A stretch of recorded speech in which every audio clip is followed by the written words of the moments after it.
a wild last 12 to 18 hours or so, however long it's been.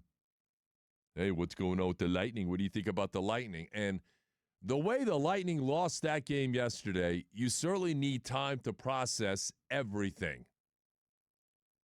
Because I'm still in the state of shock in terms of how that game unfolded yesterday. Unbelievable.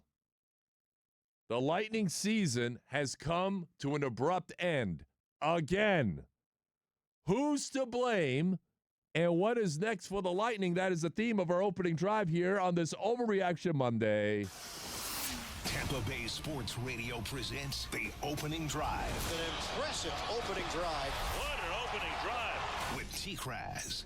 Incredible ending to the Lightning season for all the wrong reasons. Game 7 in your place after what they did in Game 6 on Friday night, and that was part of my good, and we'll get into the good, the bad, and the ugly a little bit later on, but what you saw on Friday night was goodness. What you saw on Friday night was Andrei Vasilevskiy absolutely willing this team and putting this team on his back and saying, our season will not end here, now. We're forcing a Game 7. We're taking this thing back to Tampa. You know, and I stood there at the Noble Tavern on Friday. We were talking about the game, and when it came time to our predictions for Game 6, I said the Lightning would win in overtime, by the way. And I'm always wrong. Just remember that. I'm always wrong. And I also said it wouldn't surprise me if the Lightning came up big and saved their season and won in Montreal to force a Game 7, only to come back here and lose Game 7 on home ice. And that's exactly what happened. But the way they lost Game 7 last night will leave a sour taste in John Cooper's mouth for a long, long time. And here's a guy who's already been through it. The coach for Team Canada, and how they were upset by the Americans in the gold medal game in Milan. John Cooper was the coach. Brandon Hagel was on that team. So those two guys have experienced it, unfortunately, in a negative way over the last few months. When you're the perceived favorite, and then the unexpected happens. And that's what you love about sports and playoff hockey. And by the same token, that's what you hate about playoff hockey and sports. Because when it happens for you, you're overjoyed. You're jubilated. You can't believe your luck. Unfortunately for the Lightning, they were on the other end of it. Extreme and bitterly disappointed. Stunned disbelief into how they lost that game last night when you outshot the Montreal Canadiens 29-9. When Montreal registered zero shots on goal in the second period. When you dominated the game the way you did. And I thought the Lightning played their asses off, especially in their own defensive zone. And the two goals that won in, bad puck luck. In fact, the worst puck luck I've ever seen in a Game 7. And the Lightning were on the other end of it. The negative end. Because you saw those two goals that Andrei Vasilevskiy gave up. And the first one by Nick Suzuki in that first period was a terrible bounce that goes off J.J. Moser and behind Vasi into the net. And then the goal by Alex Newhook was a great play by Newhook, and he was skating around the back of the net, and then the puck was in the air, and he just batted it with his stick, and it goes off Vasilevsky's back and into the back of the net. Those weren't bad goals given up by Vasilevskiy. That was the worst luck you've ever seen in a Game 7. And in between, Dominic James in the second period scoring a power play goal, and that is the one line that did all the damage for the Lightning. The back end, not your stars. Your stars did nothing. It was Dominic James, Gage Gonsalves, and Oliver Bjorkstrand. That was the only line that came to play in a meaningful way, at least offensively for this team. 29 shots, that's great. But how many of those shots were of the high danger variety. And Gonsalves had a couple of opportunities. Bjorkstrand had an opportunity. That line was buzzing the entire night. Unfortunately, your perceived stars did not. And that's what Game 7s are all about, folks. Your stars have to be stars, especially in crunch time, especially in the biggest moments and the biggest games. And unfortunately, the Lightning stars let them down in a very big way. And I'm not going to place any blame on Brandon Hagel. He played his ass off in this series. And he made one of the more extraordinary plays that you will ever see. With an empty net late in the game, he's diving headfirst in order to get that puck away from Slavkovsky, who looked like he had a wide open net to really end that game. And obviously it ended up happening. The Lightning lost the game, but Brandon Hagel gave 110% this entire series. This one is not on him. And after the game, that team was despondent. The head coach, the players, inexplicable. A loss of words. They had no words. I had no words either. When that game ended, I was just in a state of shock. And I tweeted something to the effect of, wow, devastating loss for the Lightning. I have no words. Because I'm still trying to process what took place and how it happened. The fewest amount of shots in NHL postseason history by Les Habitants.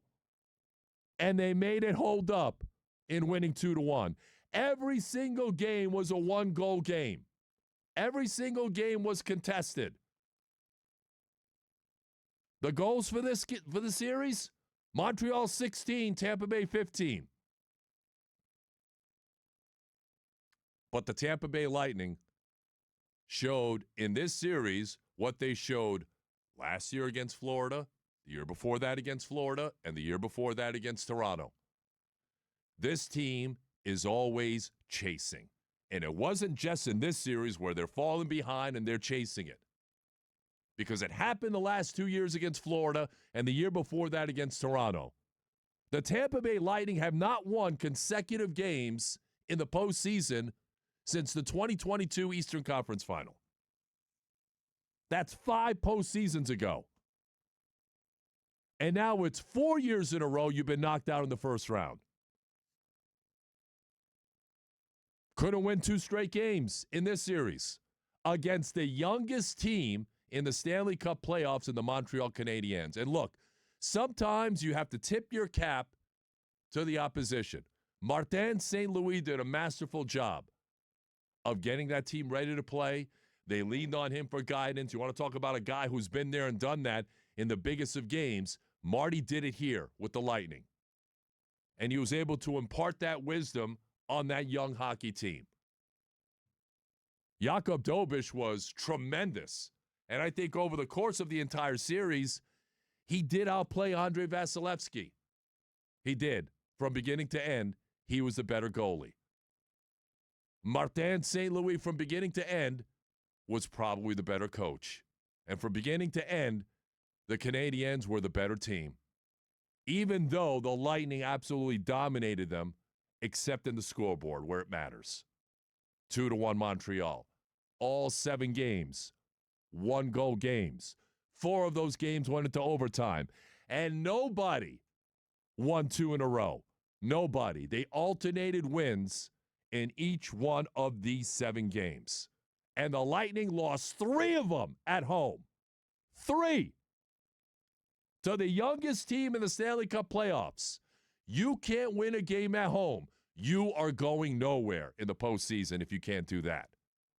It's 10 of your last 12 at Benchmark International Arena,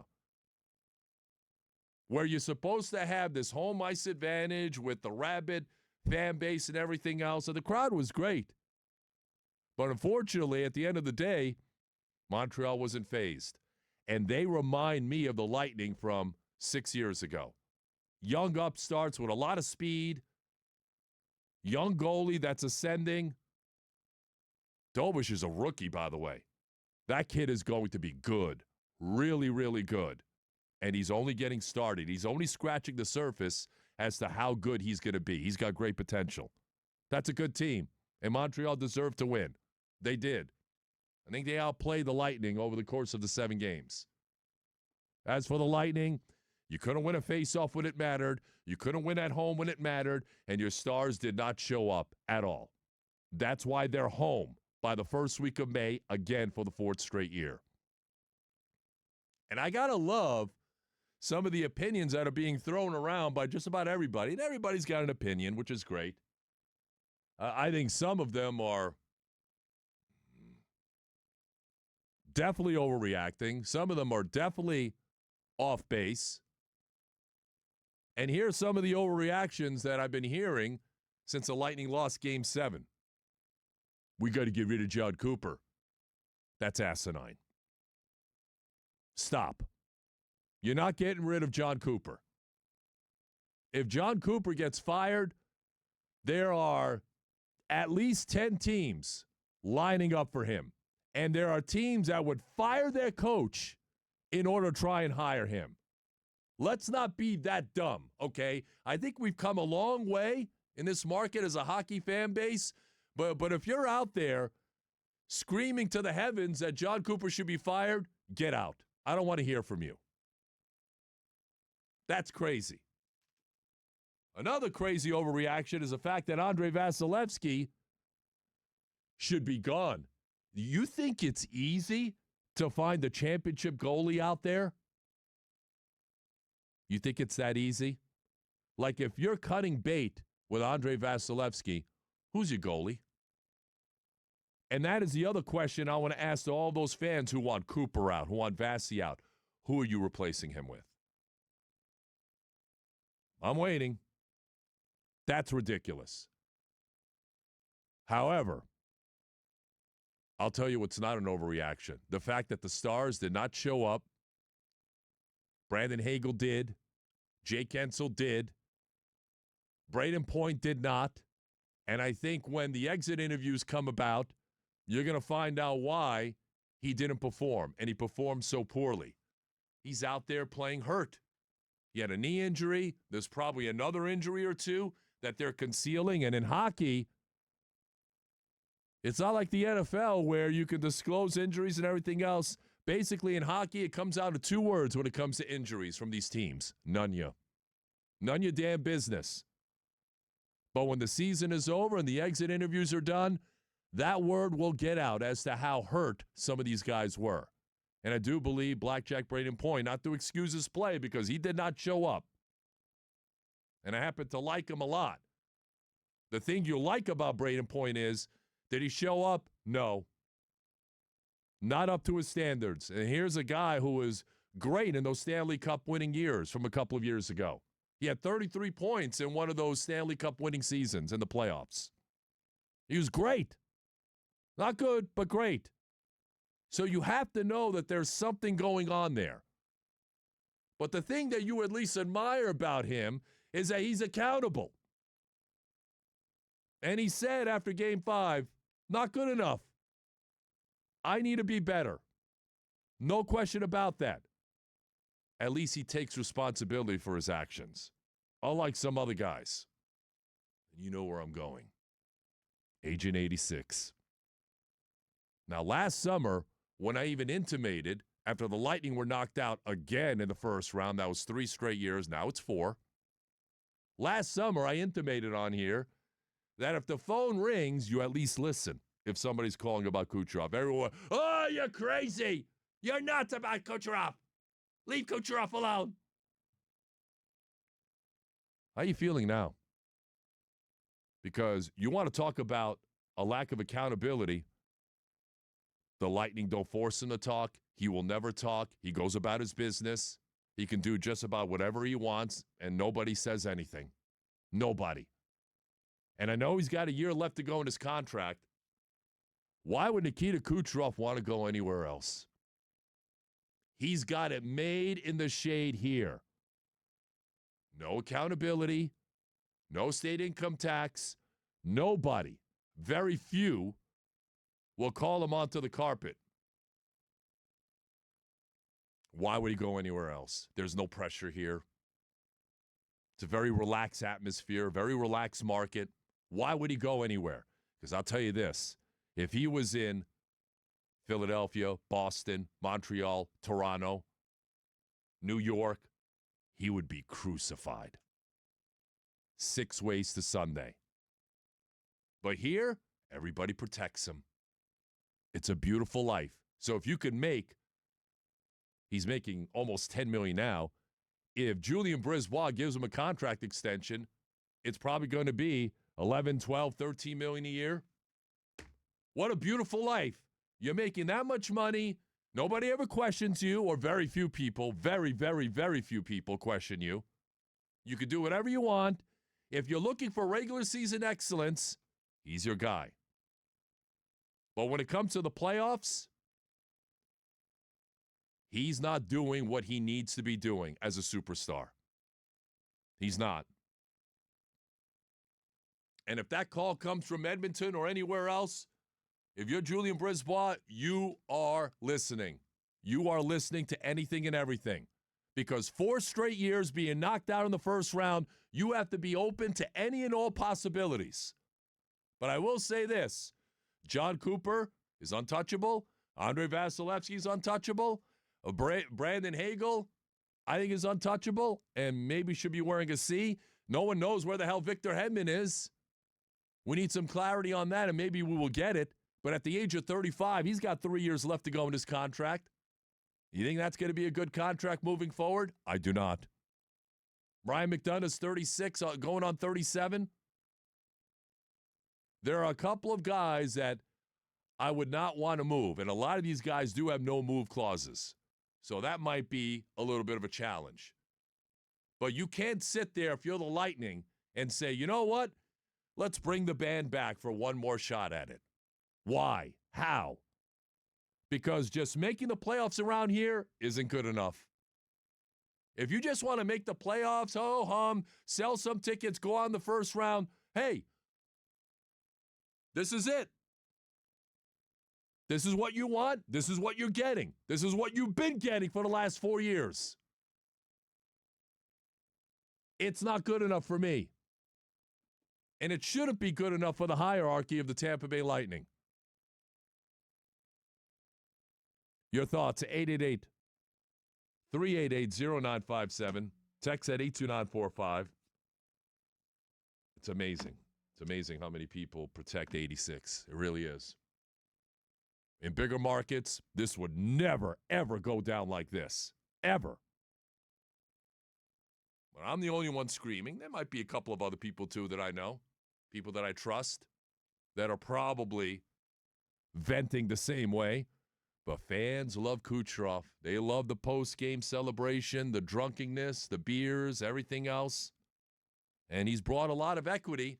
Apparently with some of you, he's bought that equity for a lifetime. It's a lifetime of first-round exits. If that's what you want, you got it. It will continue to happen that way. Unless big changes come your way. And it doesn't appear as if that will be the case. But if you're Julien Brisebois, you got to think about it. You do. Because this team currently constructed is not getting it done. 4 years in a row. How much more of a track record do you want to see? Forget it. According to a lot of people, let's bring everybody back. We'll sell some more tickets. We'll go on the first round. Life is beautiful. No accountability. No state income tax. Why would you go anywhere else? All right, great to have you with us on this Overreaction Monday. I'm not cutting bait with Cooper or Vasilevsky. No way. Hagel, no way. That guy's a stud. And he poured his heart out. He left it all on the ice. I thought Yanni Gourde, Anthony Cirelli did the same. But the stars, the guys who are paid to put the puck in the back of the net, they need to take a long look at themselves in the mirror. And so do the Lightning brass, too. Your thoughts? What should be done here, if anything? 888-388-0957. Text at 82945. We've got the good, the bad, and the ugly a little bit later on in the program. We're on the air until 5:30. And then Ronnie Lane with ABS Challenge comes your way to get you set for Rays baseball. The Rays are streaking. We'll get with the Rays and talk about them in a matter of moments. It was an incredible weekend. The Kentucky Derby was extremely exciting. And we'll get into that as well a little bit later on. But when we come back, how do you feel, Lightning fans? How do you feel about this team going out again in the first round? Are you overreacting? Do you want everybody out? Do you want minor changes or no changes at all? We'll get into your phone calls and texts when we come back. What's next for the Bolts? Plus, the Rays are surging, and they're using an old formula to get the results that they're looking for, to get the job done. We'll get into that, too, coming up next here on The Drive. Stay with us. You're tuned in to The Drive with TKras. It is The Drive, and it's driven by our friends over at Moss Nissan, where their goal is to never lose your business over price. By the way, the month of May is ALS Awareness Month. And to help commemorate, our friends over at Moss Nissan is donating $50 to ALS for every new car sold in May. And they've got some great deals going on. 0% on the Rogue, the Murano, the Pathfinder, and the Frontier. Plus, bring us your best deal. And if we can't beat it, Chris Mathis, they're going to give you $500. Yeah, Moss Nissan is the place to go. No better place to visit if you're looking for a new or pre-owned car right there. Moss Nissan is the spot to do so. They're even going to buy your car off of you if you're looking to move on from your current car. Even if you don't buy a new car from them, they're willing to buy your used car right off of you. And again, to reiterate what Tom was saying there about a donation, $50 will be donated for every new car sold in the month of May, right to help with ALS as well. And that's how Moss Nissan does it. They give back to the community. And now they're offering Sunday service hours as well. I know it gets busy during the week. You've got work and other obligations. Saturday's always slammed. Sunday, you can bring your car in Sunday to get service over at Moss Nissan with their service hours going from 11 a.m. to 4 p.m. So check them out, Moss Nissan, North Tampa, Brooksville, and Newport Richey, or online at mossnissan.com. Moss Nissan.